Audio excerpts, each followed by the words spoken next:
Hello, it's Sarah from Don't Lie to Me. Today, we're talking about something that sounds like it shouldn't be legal in America. A family in Georgia is being forced to sell the home they built with their own hands. Not for a road, not for a school, not for a hospital. To run a cable across their land so a bunch of billionaire tech companies can keep feeding a machine that is watching you right now. If you want more content like this, subscribe and hit the bell. Keep it friendly in the comments. Let's get into it. The story comes from CBS News. And I know, CBS, America's beloved network of record. But even a stopped clock manages to report an actual fact now and then, and this one is worth your attention. Meet Ansley Brown, Coweta County, Georgia. The home she grew up in was built when she was 5 or 6 years old. Her mother wanted it to be real, generational wealth, something to hand down, something that was theirs. Now it's being stripped from them. Her mother just agreed to sell to Georgia Power, not because she wanted to, because if she didn't, the company could take the property through eminent domain. That's the legal process where the state forces you to sell your land, with compensation, the subsidy serving a public purpose. Supposedly, hold on to that word. Ansley calls it what it is, theft. Her exact word, she says it's literally a billion-dollar company stealing land from smaller people who can't fight back. She says they don't have the money to fight Georgia Power. And she's right. Try going toe-to-toe with a regulated monopoly that has a legal department the size of a small town. You'll sell and you'll be grateful for whatever they offer. Here's the part they don't put on the billboard. Georgia Power is building a new transmission line, and they admit it themselves. 70 to 80% of the power on that new line is going to serve data centers. Only 20 to 30% goes to the growing residential and commercial demand. Read that again in your head. The public purpose. The thing that's supposed to justify throwing people off their land, it's mostly for AI. 70 to 80% for data centers, to power artificial intelligence. And a family loses the house they raise their children in. Georgia Power says building this line requires acquiring more than 300 parcels of land, 300, including people's homes. 35 miles of rural Georgia carved up because the existing grid can't keep up with demand. And Ansley puts it perfectly. She says you can't tear down 35 miles of rural Georgia and it not hurt something or somebody. And she says to claim they're doing it in the name of data centers is a slap in the face to her community and to their animals. Now, here's where I need you to pay attention, because this is the part the CBS report didn't touch. They told you the data centers offer AI. They showed you the sad family and the big ugly power line, and they let you think this is about chatbots. It is not about chatbots. Let me ask you something. When you hear AI data center, what do you picture? Some friendly robot writing your emails? A chatbot that can pass a bar exam nobody asked it to take? That's what they want you to picture. That's the marketing. Here's what's actually happening in those buildings. In March of 2026, hacktivists breached the Department of Homeland Security and leaked internal records to The Guardian. And what those records showed was a surveillance pipeline so vast it's hard to wrap your head around. DHS was working with more than 6,600 organizations. 6,600? Private companies, universities, local police departments, all feeding data into a system designed to track, catalog, and profile people inside the United States. Not foreigners, not terror suspects, you. The leaked files showed DHS was pouring millions into partnerships with companies building AI surveillance tools, facial recognition for airports, behavioral analysis systems, tools that link your face, your phone, your car, your purchases, your social media posts, and your political activity into one neat little file. And the companies involved? These are the same companies building the data centers: Microsoft, Oracle, Google, Amazon. They're not just running servers for chatbots, they are the infrastructure layer of the surveillance state. Let me put some numbers on that. In December of 2022, the Pentagon awarded what's called the JWCC contract. That's the Joint Warfighting Cloud Capability, $9 billion, with a B. The recipients? Amazon, Google, Microsoft, and Oracle. 4 companies, $9 billion to provide cloud computing across the entire Department of Defense at every classification level, including top secret. The same 4 companies building massive data center complexes in Georgia, the same complexes that need so much electricity that Georgia Power is seizing 300 parcels of land to feed them. Are you starting to see the shape of this thing? So when Georgia Power says they won't disclose who their data center customers are, quote, to protect safety and security, now you know why that phrase sounds familiar. It's the same phrase the intelligence community uses when they don't want you to know what they're doing: safety and security, the magic words that make accountability disappear. They'll seize your land in the name of the public, and then they'll hide who benefits behind a wall of classification. Now let me tell you what that infrastructure is actually being used for, because this is where it goes from concerning to genuinely terrifying. In April of 2026, the FBI Director, Kash Patel, stood before Congress and confirmed something that privacy advocates had been screaming about for years. The FBI is buying Americans' location data from data brokers, your location data from your phone, from the apps you use every day, the apps your kids use. They're purchasing it on the open market. No warrant required, no probable cause, no judge, no oversight. Just a credit card transaction and your entire movement history. Where you went, when you went there, how long you stayed, who you met, what church you attend, what doctor you visit, what protests you've been to. All of it bought and paid for, perfectly legal under the current framework, because they didn't track you. They just bought the data from a third party that already tracked you. Clever, isn't it? And where does all that data go? It goes into data centers, the same data centers that need power lines built across Ansley Brown's front yard. But it's not just the government buying data. Palantir, you've heard me mention them before. They're a company that built its reputation serving the Pentagon and the CIA, and now they deploy those same tools against the American public. Palantir's software takes all these data streams, your location, your purchases, your social connections, your criminal record if you have one, your social media activity, and feeds them into what they call synthetic intelligence, which is a very clinical way of saying a machine that predicts what you're going to do before you do it. Pre-crime.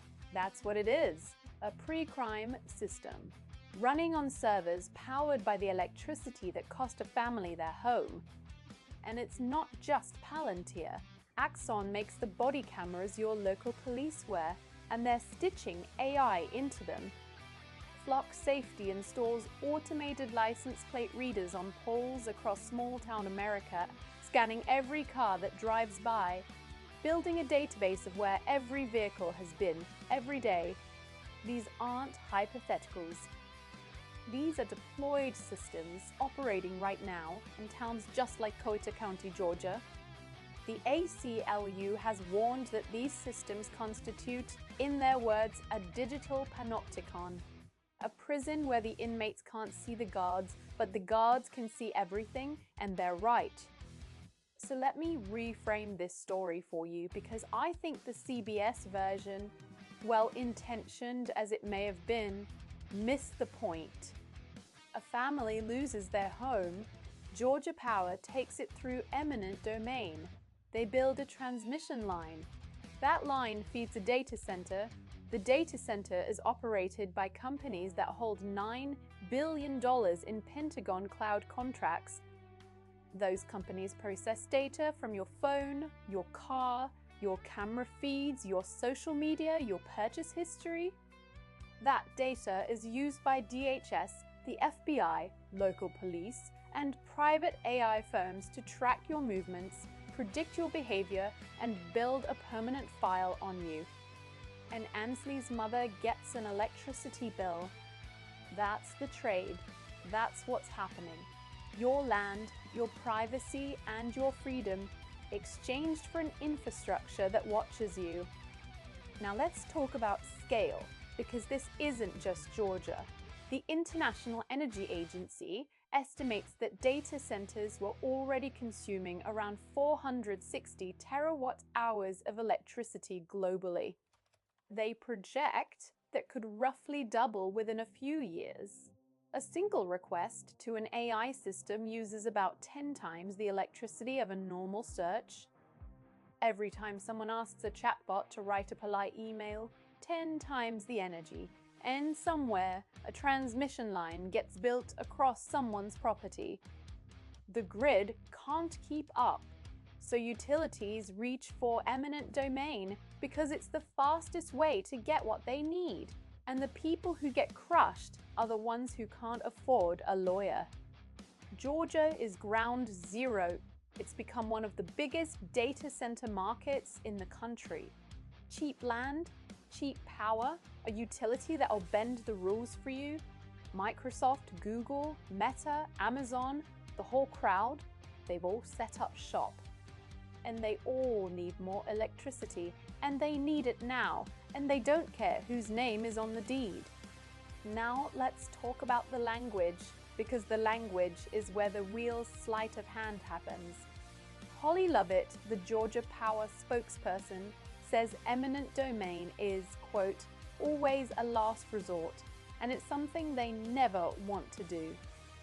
Never want to do? They just did it. To a family. For a wire. For AI. For the surveillance machine. But they never wanted to. Sure. And when CBS asked if the company would even apologize, Georgia Power said they have, quote, worked hard to be transparent, negotiate in good faith, and make the process as easy as possible. As easy as possible. A woman lost the house she built. Her daughter says they bullied her for an entire year, and the official line is that they made it easy. This is the language of an institution that has never once been told no. Now hear the company's side of the bigger story. They told CBS they don't publish lists of their customers. Safety and security, the same magic words they use for everything they don't want to explain. They'll seize your grandfather's farm in the name of the public good, but ask them which trillion-dollar company is signing the checks, and suddenly it's classified. They'll throw a family out of the home and then whisper the name of the beneficiary like it's a state secret. Because it is a state secret. Because the beneficiary is the surveillance state. And here's the thing that ties it all together. The left will tell you the problem is greedy corporations. The right will tell you the problem is regulation. They're both lying to you. The problem is the merger of corporate power and state power, and it doesn't have a party. Horseshoe theory, again. The two ends meet, and ordinary people get crushed in the bend.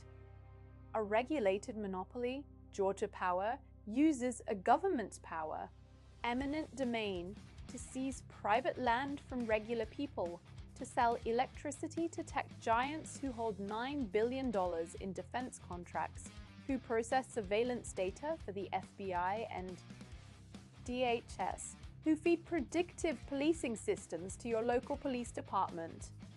And the whole thing gets stamped public purpose. Remember that rule of mine. Whenever the corporations and the government hold hands, you're about to get screwed. And in this story, the handshake is so loud you can hear it over the hum of the servers. They're lying to you. They know they're lying to you. And they know that you know they're lying to you. And they do it anyway, because the only people in the room when these deals get made are the utility, the regulator, the tech company, and the intelligence agency. Guess who's not invited? You! And here's the part that genuinely got me. All Ansley's mother wants is an apology. She lost her home, and what she asked for is a sorry. Just a sorry. From a company that made billions last year, and they couldn't even give her that. That tells you everything you need to know about who these people are and who they think you are. So what do we do? Well, for starters, we stop pretending this is normal. We stop accepting public purpose when the public gets nothing but surveillance. We start asking, every single time, who benefits? Because the answer is never you. And we need to stop letting them hide behind the word AI like it's some neutral technology. AI is not neutral. It's an infrastructure. It has a physical footprint. It requires land and power and water. And it's taking all of those things from people who can't fight back. And the thing it produces isn't a friendlier chatbot. It's a file on you, on where you go, on what you buy, on what you believe, on who you know, on what you might do next. Ansley took her story to TikTok. She knows it's too late to save her own home. She just doesn't want it to happen to the next family. That's the part that matters. The first step to stopping a thing is admitting what it actually is. So that's what this is. It's not infrastructure. It's not progress. It's not innovation. It's a surveillance apparatus wearing the skin of a tech startup powered by a cable bolted to a family's driveway. They're not building the future. They're building a cage, and they're making you pay for it with your land, your power bill, and your privacy. That's all for today. If you want more content like this, subscribe and hit the bell. Check the description for sources, including the CBS report, The Guardian's coverage of the DHS leak, the Pentagon's JWCC contract details, and the FBI's own admission to Congress. Read them yourself. Don't take my word for it. Don't take their word for it either. I'm Sarah, and they're lying to you. youtube.com/@DontLieToMe. Take care of yourselves, and take care of each other.